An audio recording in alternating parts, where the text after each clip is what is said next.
Evangelho de Marcos, capítulo 10, a partir do versículo 17. Encontraram? E pondo-se Jesus a caminho, correu um homem ao seu encontro e, ajoelhando-se, perguntou-lhe: Bom mestre, que farei para herdar a vida eterna? Respondeu-lhe Jesus: Por que me chamas bom? Ninguém é bom senão um, que é Deus. Sabes os mandamentos: não matarás, não adulterarás, não furtarás, não dirás falso testemunho, não defraudarás ninguém, honra teu pai e tua mãe. Então ele respondeu: Mestre, tudo isso tenho observado desde a minha juventude. E Jesus, fitando-o, o amou e disse: Só uma coisa te falta. Vai, vende tudo o que tens, dá-o aos pobres e terás um tesouro no céu. Então vem e segue-me. Ele, porém, contrariado com esta palavra, retirou-se triste, porque era dono de muitas propriedades. Lucas, que registra esse mesmo fato, diz que ele retirou-se triste porque ele era riquíssimo. Aqui fala que ele era dono de muitas propriedades. E Lucas diz que ele era riquíssimo. Ele, porém, contrariado com essa palavra, retirou-se triste porque era riquíssimo. Então Jesus, olhando ao redor, disse aos seus discípulos: Quão dificilmente entrarão no reino de Deus os que têm riquezas. Os discípulos estranharam essas palavras, mas Jesus insistiu em dizer-lhes: Filhos, quão difícil é para os que confiam nas riquezas entrar no reino de Deus. É mais fácil passar um camelo pelo fundo de uma agulha do que entrar um rico no reino de Deus. Eles ficaram sobremodo maravilhados, dizendo entre si: Mas então, quem é que pode ser salvo? Jesus, porém, fitando neles o olhar, disse: Para os homens é impossível, contudo não para Deus, porque para Deus tudo é possível. Então Pedro começou a dizer-lhe: Eis que nós tudo deixamos e te seguimos. Tornou Jesus: Em verdade vos digo que ninguém há que tenha deixado casa, ou irmãos, ou irmãs, ou mãe, ou pai, ou filhos, ou campos, por amor de mim, e por amor do Evangelho, que não receba já no presente o cêntuplo de casas, irmãos, irmãs, mães, filhos e campos, com perseguições, e no mundo por vir a vida eterna. Porém, muitos primeiros serão últimos, e os últimos serão os primeiros. Curva a sua cabeça. Senhor, a nossa vitória é a vitória do Senhor. Nós não temos vitória em nós mesmos e nem por nós mesmos. Nós dependemos do Senhor. Ninguém entra no céu por sua própria força. Ninguém pode ter um relacionamento com Deus por se julgar bom. Só podemos ter relacionamento com o Senhor por causa da morte e do sacrifício de Jesus ali na cruz do Calvário. Obrigado pela vida de cada um que se encontra aqui nessa noite, Senhor. Eu continuo crendo que nada acontece na nossa vida por acaso. E creio que foi o Senhor quem nos trouxe aqui nessa noite. Então fala, Senhor, ao nosso coração. Que seja uma oportunidade riquíssima para recebermos do Senhor ensino, conforto, consolo, orientação e direção. É o que nós te pedimos e clamamos em nome do Senhor Jesus, Pai. Amém. Estava lendo, alguns dias atrás, um comentarista dizendo que na Idade Média, nas regiões ali da Europa, havia um homem que era muito sábio, porém pobre. muito estudioso, muito estudado, de uma boa formação, uma mente inquiridora e de muito conhecimento. Pensador famoso na época. Mas, por ser pobre, ficou doente e foi parar, como se fosse nos dias de hoje, num hospital público. Né? Naquela época, um hospital que cuidava de pobres e de indigentes.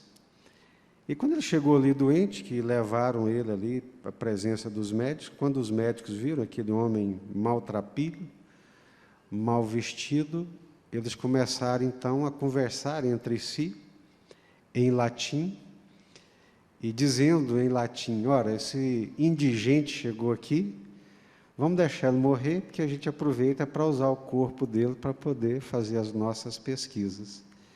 E ele está ouvindo, e como era um homem muito culto, entendendo tudo quanto os médicos estavam dizendo.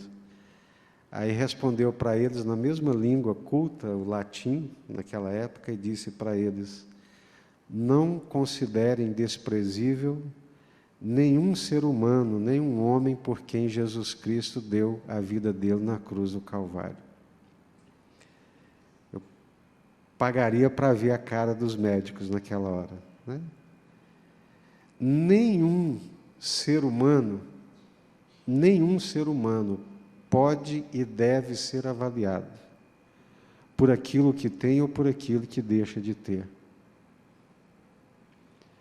Todo ser humano tem um valor inestimável, independentemente daquilo que possui, independentemente da cor da pele, independentemente do carro que tem, se é que tem ou se não, independentemente da casa onde mora, se é que tem, às vezes a maioria não tem casa. Pelo simples fato de ser um ser humano criado à imagem e à semelhança de Deus, pelo simples fato de que o Filho de Deus assumiu essa forma desse ser humano, e pelo fato de que o Filho de Deus dá a sua vida na cruz do Calvário por causa do ser humano, nenhum ser humano pode ser desprezado. Não considere como vil e nem despreze um ser humano por quem o Filho de Deus morreu. Era pobre, miserável, considerado como indigente, mas cria no Senhor Jesus de todo o seu coração. Amém? E aqui nós encontramos a história de um jovem que, ao contrário desse pobre indigente, ele não era rico, ele era riquíssimo, era muito rico. Esse jovem que nós chamamos aqui de jovem rico, era um ser humano acima da média. Era um ser humano que, riquíssimo, de uma vida moral, assim, acima da média também. Ele era um homem bom, cumpria a lei, nunca matou ninguém, nunca adulterou, nunca furtou, nunca deu mal ou falso testemunho, nunca defraudou ninguém, cuidava do pai e da mãe. Ou seja, uma vida exemplar. Difícil a gente conciliar isso, né? Conciliar numa mesma pessoa tanta coisa boa. Não é regra, mas geralmente a gente olha para os ricos, principalmente aqui no Brasil, com uma certa desconfiança, porque ou são orgulhosos e tripudiam dos outros, ou muitas vezes conseguiram as suas riquezas de forma escusa, mas esse jovem não. A riqueza não corrompeu o seu caráter. Ele era riquíssimo, cumpria a lei de Deus, era uma pessoa boa, se importava com as coisas de Deus e ainda tinha um entendimento que muita gente não tinha. Ele sabia que havia uma vida no porvir. O rico, ele não pensa nessas coisas como regra geral. O presente e o porvir do rico é aqui mesmo. Alguns até pagam caríssimo para congelar o corpo na expectativa de que em anos futuros descubram alguma coisa aí que mantenha o ser humano vivo para todo sempre. Mas esse moço, ele era rico, ele era honesto, ele era íntegro, ele tinha o temor de Deus, ele cumpria a lei de Deus, ele sabia que existia vida eterna, mas ele não tinha certeza de que ele ia entrar na vida eterna. Paulo, Jesus, a Bíblia diz que a lei não tem poder de salvar ninguém. O cumprimento da lei ou o esforço humano para se salvar é inócuo. E ele sentia isso na pele. Ele praticava as obras da lei, ele cumpria a lei, não roubava, não matava, não adulterava, mas não tinha certeza de salvação.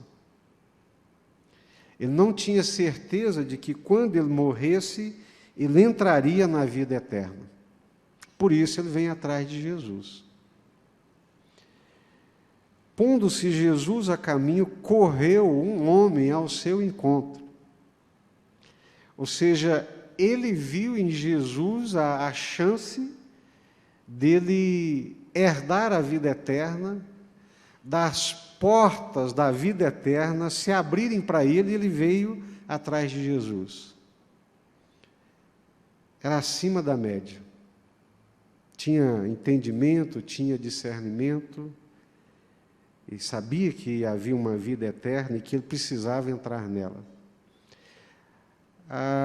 Aqui alguns paradigmas são quebrados. O primeiro deles é que quando Jesus fala para os discípulos, olha, quão difícil é um rico entrar na vida eterna. Os discípulos estranharam essa palavra de Jesus, né? Eu li aí com vocês, o versículo 24, os discípulos estranharam essas palavras, mas o mestre agora endoidou. Por que os discípulos estranharam?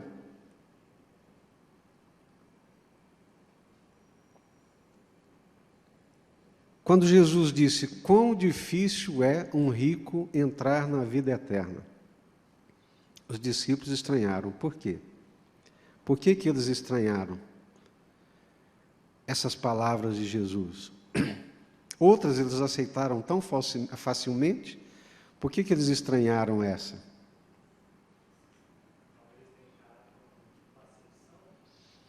Perdão, Caleb? Talvez como se fosse uma acepção. O que mais? Por que eles estranharam?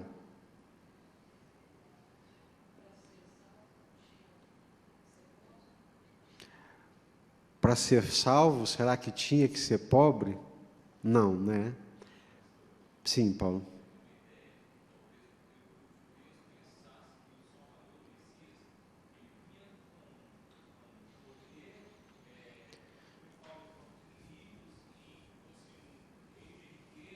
Uhum.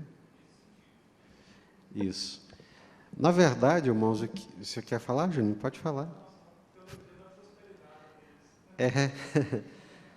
Na verdade, era muito comum a teologia daquela época. A teologia daquela época era: a pessoa rica é uma pessoa que está de bem com Deus. Então, quando Jesus falou que era difícil para um rico entrar no reino de Deus, eles falaram, mas espera aí, que é isso, Jesus? Porque na cabeça deles, o odiado e desprezado de Deus era o pobre. E o rico era o bem-aventurado, o abençoado. Eu imagino que eles olhavam para o rico, né? Como diz o Salmo 73, olhavam para o rico e diziam, ó abençoado do Senhor, ó homem abençoado. Esse aí tem o agrado de Deus, tem a bênção de Deus, tem o favor de Deus. Esse aí não sabe o que é a fadiga dos mortais, as dores dos demais mortais. Isso é um cara muito abençoado. Essa era a mentalidade da época. Eles correlacionavam, diretamente proporcional, o montante de riqueza ao montante da bênção de Deus na vida da pessoa. Essa era a lógica da época, esse era o raciocínio da época. E Jesus vem e despedaça esse raciocínio.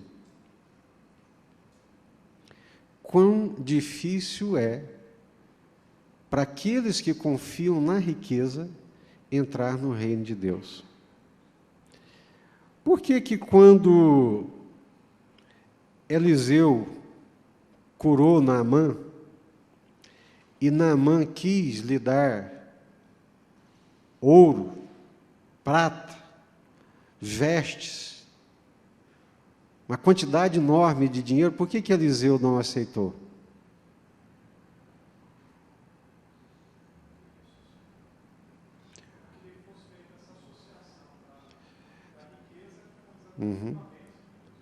Isso. Isso. Porque Naamã, general, rico, muito rico, acostumado a mandar, acostumado a comprar, ele achava que o favor de Deus e a graça de Deus também podia ser comprada. Por isso que Eliseu falou assim, não, meu amigo, aqui não. Não quero nada, absolutamente nada seu. Porque jaz por trás da mentalidade de muitos ricos, né, esse ideário, esse sentimento de que tudo se compra e tudo se vende. Quão difícil é para aqueles que têm riqueza entrar no reino dos céus. É tão difícil que é como se o camelo pudesse passar pelo fundo da agulha.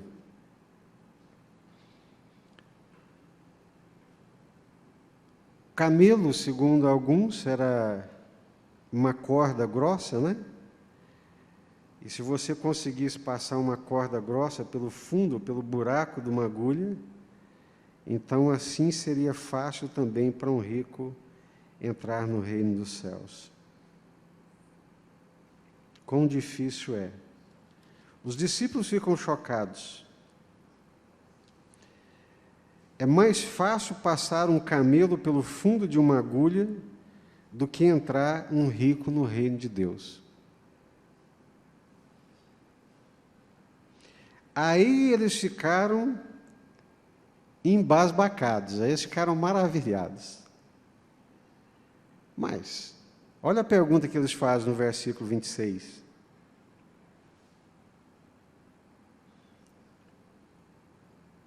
Para vocês verem que o que eu estou falando tem sentido, essa interpretação. Qual que é a pergunta que eles fazem?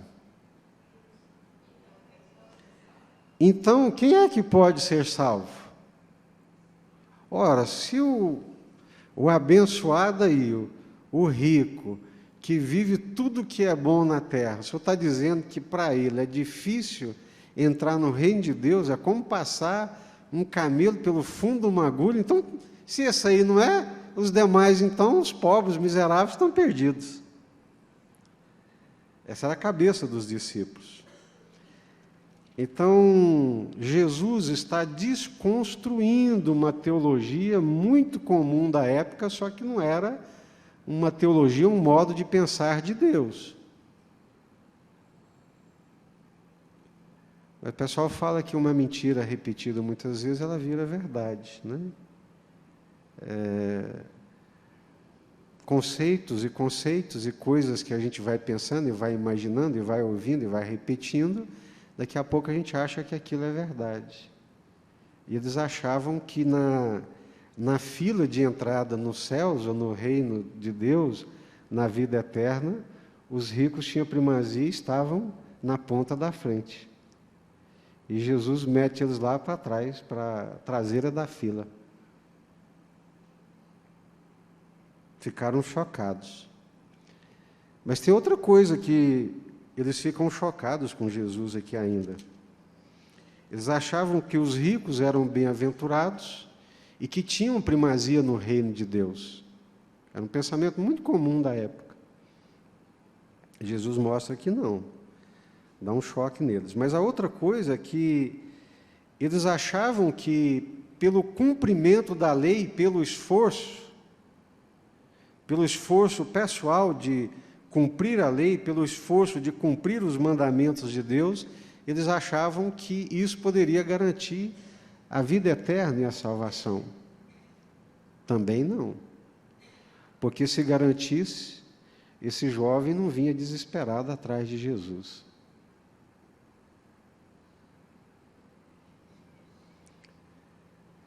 Esse jovem vem correndo atrás de Jesus.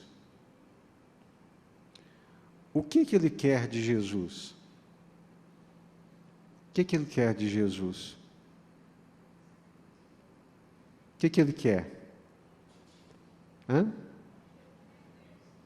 Ele quer a salvação, ele quer a vida eterna. E Jesus fala para ele, em outras palavras, Jesus está dizendo,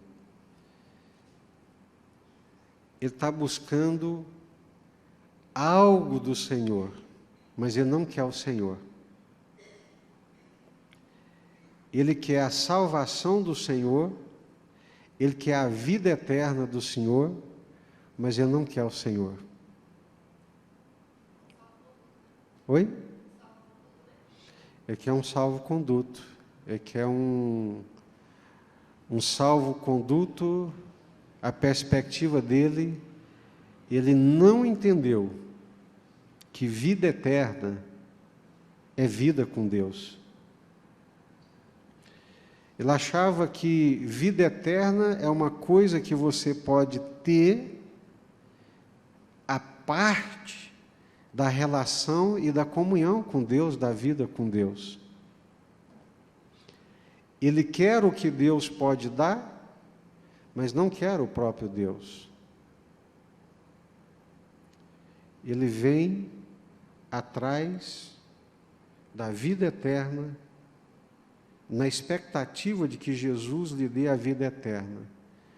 Mas quando Jesus diz para ele, eu tenho a vida eterna, mas tenho o meu amor. Diz que Jesus, fitando ele, Jesus o amou. E Jesus propôs para ele, eu quero você perto de mim, eu quero você comigo. Mas vocês já ouviram uma expressão que diz que o amor é exigente? E que no mesmo coração não cabem dois amores? E que ninguém pode servir a dois senhores, porque vai se dedicar mais a um e menos ao outro? Já ouviram isso? Aí Jesus falou para ele, olha, as tuas riquezas concorrem com o meu amor.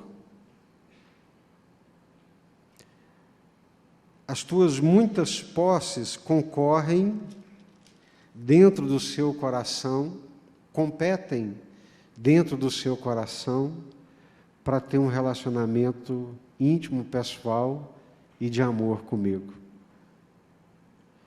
Se você me quiseres, se você quiser ter um relacionamento íntimo, pessoal, de vivência, de comunhão, não pode ter nada competindo entre nós.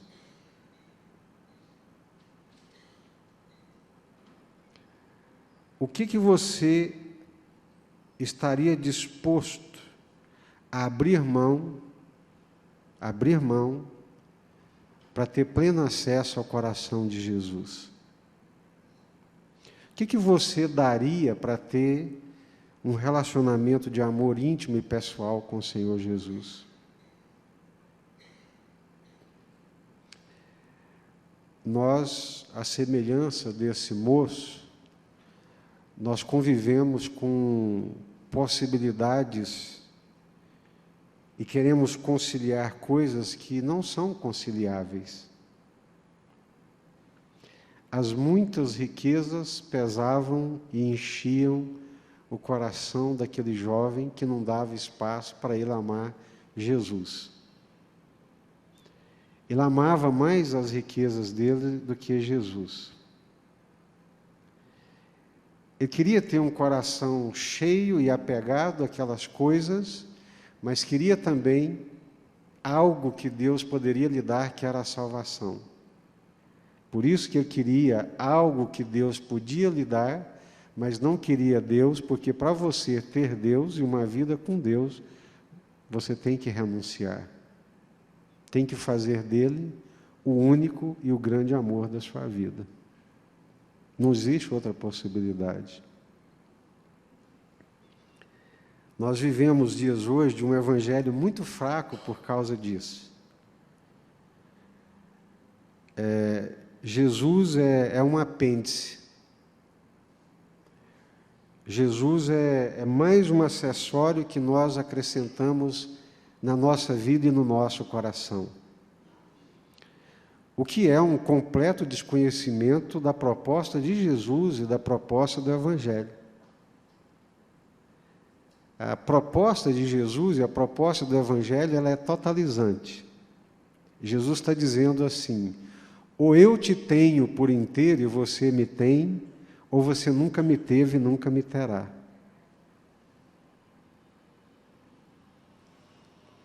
É muito forte. Essa história, essa narrativa desse jovem, na verdade, é um reflexo não só do coração dele, mas do nosso coração. Aquele que não amar a mim mais do que pai, mais do que mãe, irmãos, coisas, não pode me ter. Jesus, fitando, o amou. As coisas que ele tinha, as coisas que ele possuía, competiam com o amor de Jesus. Eu não sei se os irmãos estão me entendendo, eu não quero ser muito incisivo, a palavra de Deus não precisa disso, mas se você não esvaziar completamente o seu coração, ou não abrir completamente o seu coração e arreganhar todos os cômodos da sua casa interna, do seu coração, você não pode ter Jesus. Jesus não se permite ser apenas mais uma coisa na nossa vida. Ou Ele é o grande amor da nossa vida, ou nunca será. E, na verdade, o que acontece conosco é o que acontece com o jovem, né? Nós também corremos atrás de Jesus, mas queremos fazer de Jesus mais um acessório da nossa vida, mais um apêndice, uma coisa a mais que nós acrescentamos nas muitas outras coisas que nós amamos e nós gostamos. Só que aí a gente esbarra no Evangelho. Aí a gente esbarra na proposta de Jesus. Ah, pastor, mas então quer dizer que para amar Jesus, para ser amado de Jesus, eu tenho que ser pobre? Não falei nada disso. A Bíblia também não diz nada disso. E espero que você não esteja concluindo por aí também.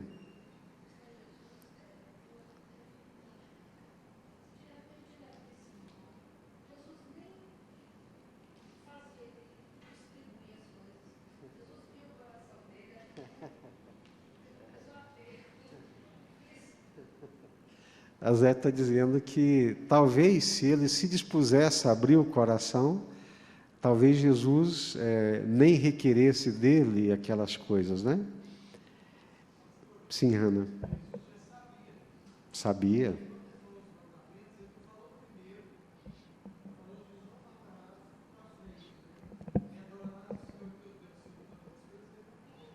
Ah, excelente, Hannah, não tinha pensado nisso, é fato, né? Exato. Não falou. É perfeito. A Hannah está dizendo, não sei se os irmãos ouviram, que ele começa citando os mandamentos do não matarás, mas ele não fala do primeiro e mais importante, que é amar, né, adorar, render-se e servir só ao Senhor. Uhum. Isso. Ele falou de tudo que ele fazia, mas não falou do que ele era, né? Então é isso aí, Zete. Daquele jovem, Jesus requer dele o Deus dele, né? Primeiro mandamento aí que o Renan está falando, o Deus dele eram as posses. O que competia com o amor de Jesus na vida dele eram as muitas riquezas. Mas eu acredito que todos nós temos coisas dentro do coração que competem com o amor do Senhor Jesus. Tem coisas dentro do nosso coração. Aí a gente tem que abrir o coração e falar: Jesus, é teu. O que me interessa de fato e de verdade é o seu amor. Meu irmão, minha irmã, se eu for amado por Jesus, o que mais que eu quero? Se eu tiver a plena e absoluta consciência que Jesus me ama, não precisa de mais nada. Tudo que eu preciso para sustentar, encher e alimentar o meu coração é a certeza do amor do Senhor Jesus, né? Encerrando, então, tem coisas que competem dentro do nosso coração com o amor de Jesus. Jesus está dizendo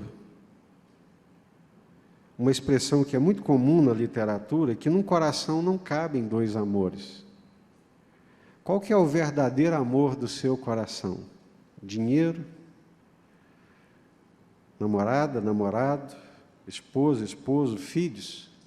Qual que é o verdadeiro amor do seu coração? Jesus está dizendo que Ele quer ser e não admite nenhuma outra posição que não seja a posição de ser o primeiro e o verdadeiro amor da nossa vida, do nosso coração. Amém? É isso, irmãos. É exatamente isso que a palavra de Deus está nos ensinando. Sim.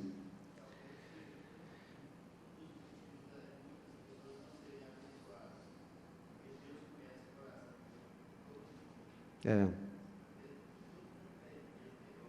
Sim. Uhum. Não é pecado, né? Eu lembro de, num dos livros que eu estava lendo sobre oração, era um irmão, ele era muito crente, e ele orava assim, né? Falava: Senhor, mais ou menos assim, não lembro exatamente, mas ele dizia assim, até virou um livro, né? A oração de Jabes. Vocês lembram a oração de Jabes? Quantos já... Então, Jabes faz uma oração assim, né? Ele ora e pede a Deus que enlargueça as suas tendas, né? Esse irmão orava e falava: Senhor, Deus, o Senhor é o grande amor da minha vida, eu amo, o Senhor faça da minha vida o que o Senhor quiser, mas se não for atrapalhar nada e o Senhor quiser me enriquecer, não tem problema nenhum, né? Desde que, né, não atrapalha nada. Essa não é a questão, irmãos, a questão realmente não é a posse. Sim. Uhum.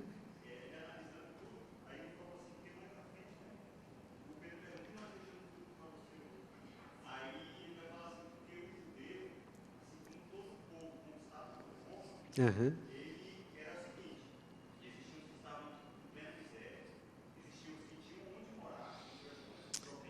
Exato.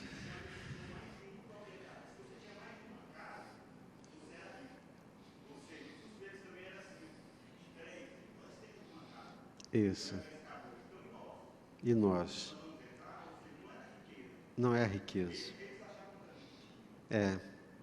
A questão é realmente o coração, né? Ou seja, qual que é o grande amor da nossa vida? Qual que é o grande amor da nossa vida, o grande amor do nosso coração? É Deus, é a graça de Deus, é Jesus, é o Senhor. Então é isso. Essa é a perspectiva, né? Ele quer a vida eterna, mas não quer o amor de Jesus. Como é que pode um negócio desse? Seria como se os meus filhos se aproximassem de mim só para pedir coisas. Nunca me dessem um abraço. E nunca me dissessem, pai, eu te amo.